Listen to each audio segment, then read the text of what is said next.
இல்லை மானிடா. உன் துயரத்தை போக்கவே நான் வந்துள்ளேன். அப்படியா? ஆம். ஒண்ணு இல்ல, என பைசா கஷ்டம் கேட்டுடா. பணம் உண்டை 4 பேரும் நிமிந்து நிக்கல. ஒருத்தனை நம்மள மதிச்சவே இல்ல, வீட்டுக்கார கூட.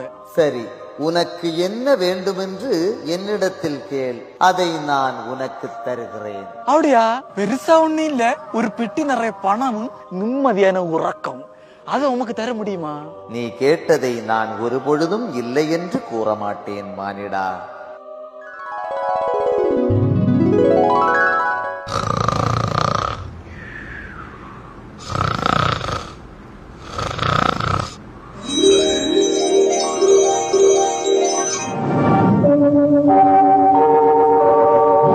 உன்னை சொல்லி குற்றமில்லை, என்னை சொல்லி குற்றமில்லை, காலம் செய்த கோலமடி, கடவுள் செய்த குற்றமடி, கடவுள் செய்த குற்றமடி.